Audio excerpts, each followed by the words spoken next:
the Pleasance, which is the venue, his venue, they've pulled his show, effectively. So he'd done one night. He said it went really, really well. And then he came back the next day, and the venue said, no, we're not doing it anymore.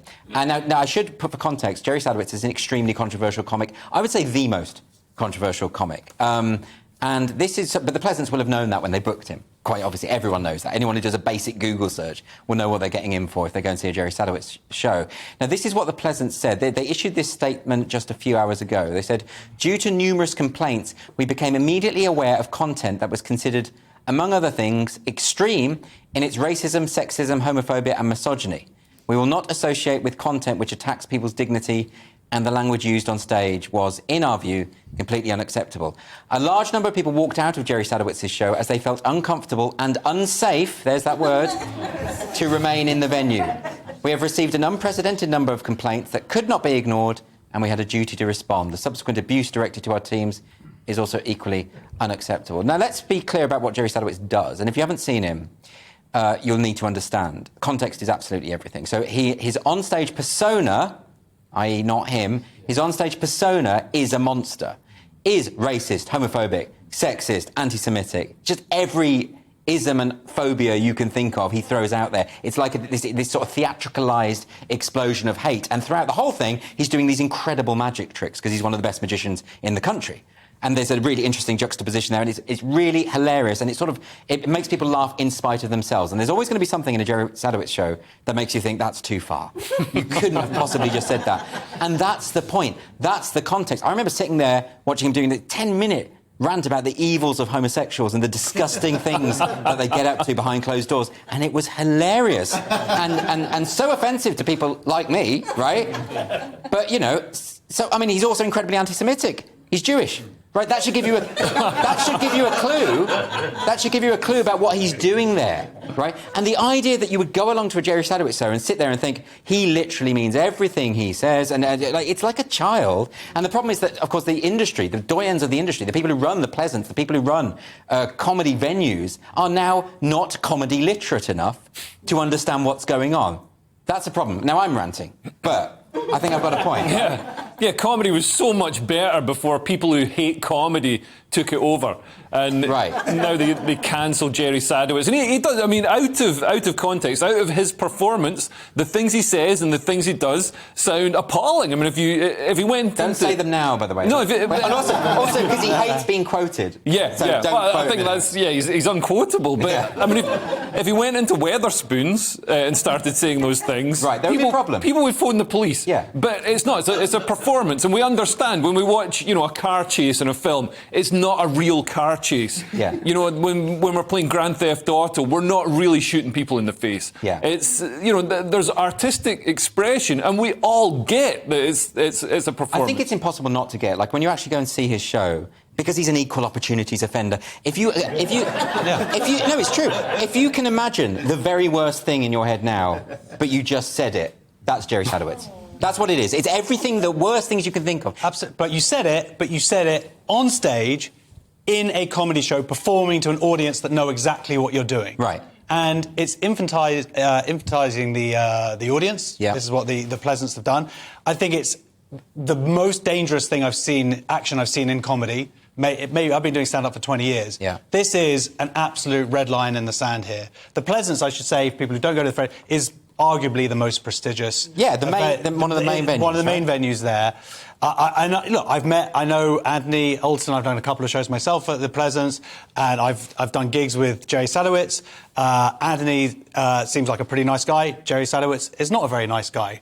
He's funny though, and he's a brilliant performer, and he does his job. Yeah, and the idea that a non-comedy person is going to come in and tell him what he can do is just amazing, because the whole point of stand-up is the freedom of expression. And look, you know who chooses? The audience.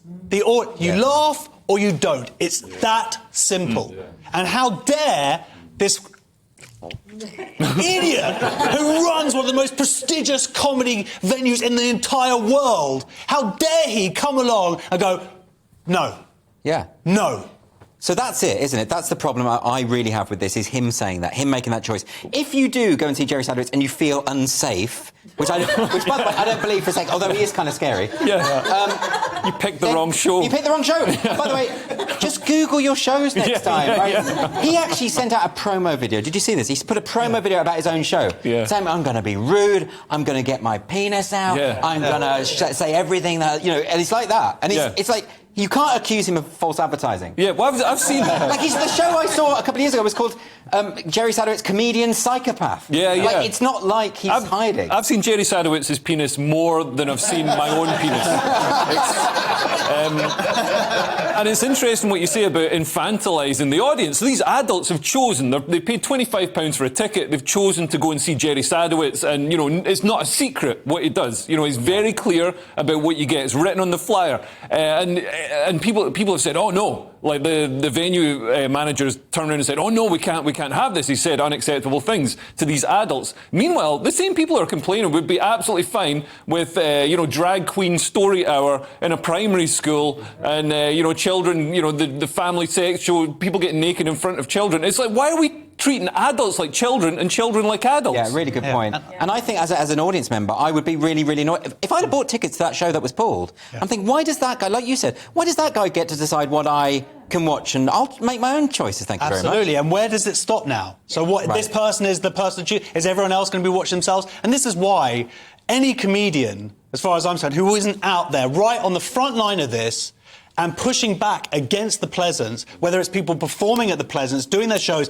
backing them up 100%, say, you don't put that show back on, we don't perform. That's what they should do. They are risking their own jobs by not doing it. They don't see it that way. And in fact, a lot of them will be siding with the Pleasance on this. I've already seen some tweets like that. It's like, you're absolutely, there needs to be some sort of solidarity here. And they keep dropping the ball. So every time we get one of these events where, then it was Roy Chubby Brown's show was pulled, or Joe Brand's investigated by the police, or whatever, and comedians don't come out and say this is an issue. They're just making a rod for their own backs, aren't they? But, even like someone like Jerry Sadowitz, the thing about Jerry Sadowitz is, within the comedy community, he is somewhat revered. Yeah.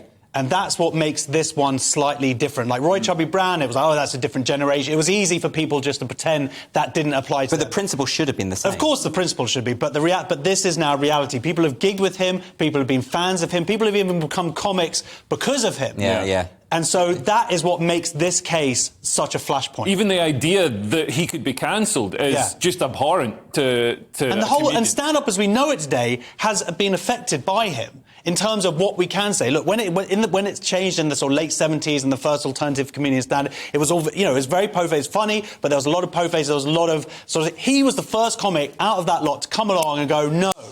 This is we can say whatever we want, and push the boundaries back for everybody. And I've been enjoying that for 20 years. You have, and that's down to him pushing those rules back. Yeah. Well, I wonder what will happen now, whether the Pleasance will, because there has been a lot of criticism. Yeah. I wonder whether they're going to think, actually, we've made a mistake here. I heard, by the way, that the complaints mostly came from members of staff at the venue. Yeah, of course. Right? So now this is happening again and again. Another comedian friend of mine, last year, the members of staff at Edinburgh complained about his show. They overheard a couple of the jokes and they complained that they said they felt unsafe. And the venue said, well, that's too bad. And the venue did the right thing.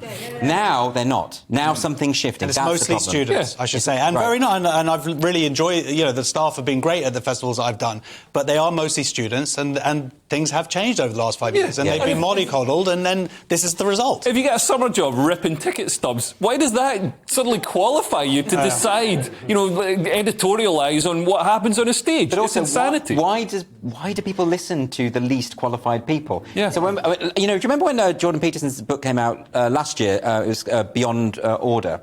And Penguin Random House in Canada, all the younger members of staff went up to the manager crying and saying this had to be cancelled because it made them unsafe. Cancelled? If you cancel that book, there is no Penguin Random House Canada because that's what makes them their money, right? So they didn't because of financial reasons. Yeah. If it wasn't so lucrative, I reckon they would have cancelled him straight away. Why do people keep submitting to these brats just saying we want things to be cancelled because we feel unsafe?